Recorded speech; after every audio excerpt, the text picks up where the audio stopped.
excited about this fight. The first man we're going to be seeing is Tommy the Duke Morrison. Tonight he fights Dave Jaco. Jaco, much more experienced than him. He's been in there against some good opponents, but Morrison, the last time he fought a pretty good opponent with pretty good results.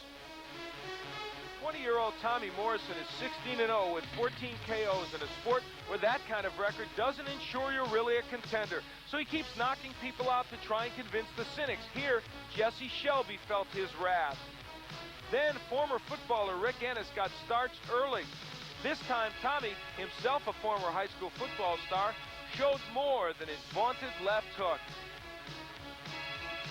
After 2 knockdowns, when he got Ennis in trouble again, it would end. And tonight, he hopes for the same against Dave Jaco, who holds an early career win over Razor Ruddock. Set to go now with a couple of heavyweights who can bring it, and here for the announcement is Michael Buffer. Ladies and gentlemen, good evening and welcome to Jacksonville, Florida, where tonight here at the Jacksonville Veterans War Memorial Coliseum, Top Rank Incorporated and the undisputed, undefeated King of Beers, Budweiser, presents professional boxing for your entertainment. These bouts are governed by the rules and regulations of the Florida State Athletic Commission. The chairman is Richard Witkoff. Commissioners, Pat Cesarano, Morris Crady, Jimmy Resnick, and Nat Potamkin. The executive director is Don Hazelton. The 3 referees working on an alternating basis will be Brian Gary, Mike Boggs, and Telis Asamenios. The judges, also working on an alternating basis, will be Frank Skilbred, Jim Ellsworth, Al Lombardi, and Howard Reichbach. The timekeeper is Mark Skilbred, and counting for the knockdown seconds is David Swaney. And now, ladies and gentlemen, let's get things started with 6 rounds in the heavyweight division. The referee for this first bout is Brian Gary. Introducing first, fighting out of the red corner, he's wearing the blue trunks with white trim and weighs an even 201 pounds. From Sarasota, Florida, he's a veteran of 37 professional bouts with 21 victories and 18 of those 21 victories by knockout. Ladies and gentlemen, introducing Dave Gentleman J. Jaco. And his opponent fighting out of the blue corner, wearing the black trunks with stars and stripes trim, he weighed in at an even 212 pounds. Fighting out of Kansas City, he's undefeated with a record of 16-0, 14 KOs. Ladies and gentlemen, Tommy the Duke Morrison.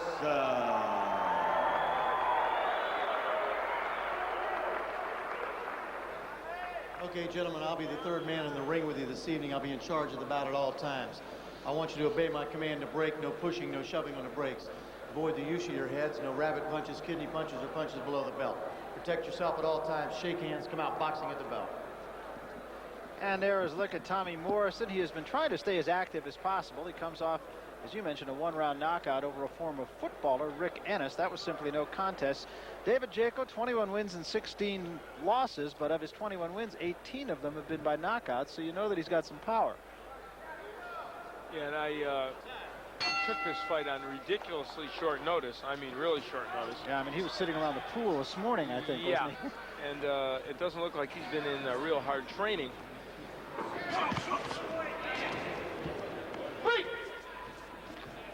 Danny Sutton, the original opponent for Morrison, he's a lefty, and now have to face a right-hander. There's the left hand. Jaco's down and probably out. What a huge shot.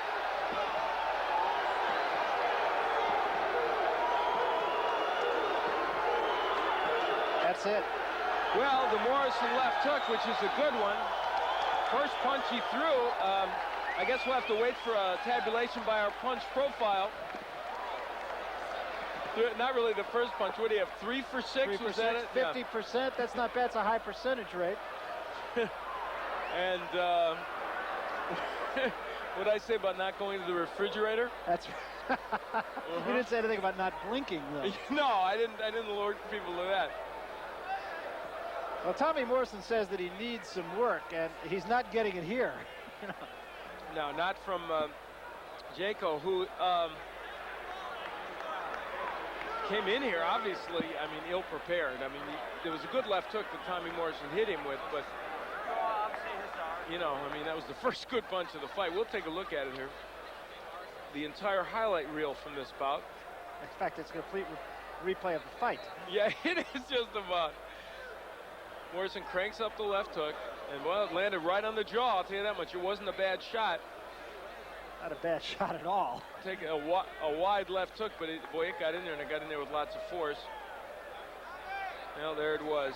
Now that still, though, in truth, was more of an arm punch than I think they want Tommy Morrison to throw. Jaco went down from it, but I mean, it's nitpicky when a guy knocks a guy with one punch, but you look at that punch and you know they really wanted to turn that punch even better, but it certainly got the job done tonight. All right, well, let's take a look at the total punches in the first round. Total might not be the exact choice of words there. And as you saw, Jaco very busy through 12 punches. There it is. Not very busy. Well, he made about $1.50 a punch, huh? What do you say? Let's go to the guy now who spent more time in the ring than either of the fighters, Michael Buffer. Ladies and gentlemen, referee Brian Gary reaches the count of 10 at 37 seconds of the first round. The 10th time this young man has KO'd an opponent in the first round. His record now 17-0, 15 KOs. Tommy the Duke Morrison. So Tommy Morrison takes all of 37 seconds to get David Jaco out of there. Beautiful left hand. Nothing more you could say about it than that. When we come back, we'll talk with the Duke. Well, Tommy Morrison with yet another quick finish to a bout. And Tommy, before we even get into analyzing what you did here, I know you have a very special wish to send out there. Yeah, I'd like to dedicate this fight to a friend of mine back in Kansas City that was in an automobile accident, is paralyzed. I'd like to say hello to Jeff, and I'd like to say happy birthday to my grandmother. All right, well, that having been done, you have got to look at this again as yet another continuation of the left hook story of Tommy Morrison. You've been working hard on that punch. It's a good punch, and tonight it produced a victory in short order. Well, first of all, I'd like to tip my hat to my opponent. He came to fight. He had to travel a long distance today. I'd like to thank you for coming down and giving me the opportunity to show my skills here on ESPN. I'd also, we were fortunate enough to get a film on the guy, and we kind of knew what to expect, so things kind of came together good for us tonight. We didn't have much to expect because the first left hook sent him down. You are getting all these quick knockouts. You said earlier you wanted more work. Do you still want more work?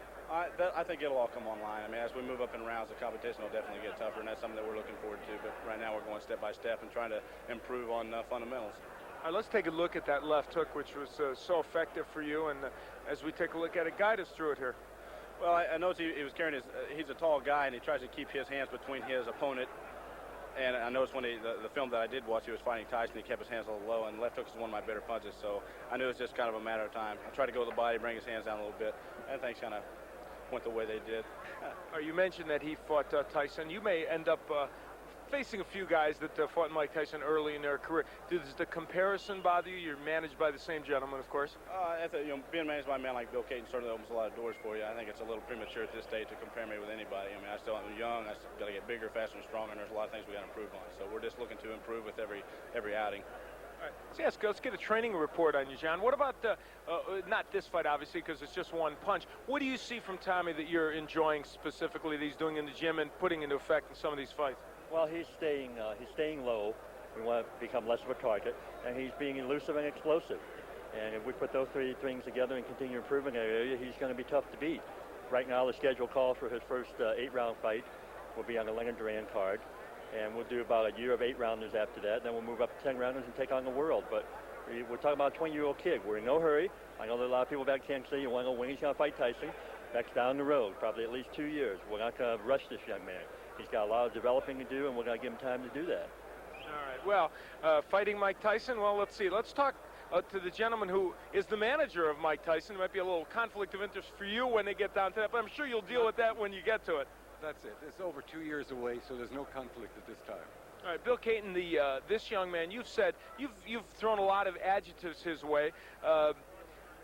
Do you actually believe that he is a young man that you said even that he would be one of the great heavyweights of all time? Do you still believe that?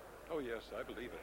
In the same formula as Jack Dempsey, who had a great left hook and was tough. Tommy has a great left hook and he's very tough. All right, well, greatness may be down the road, but he certainly is an excellent fighter right now. Tommy, congratulations.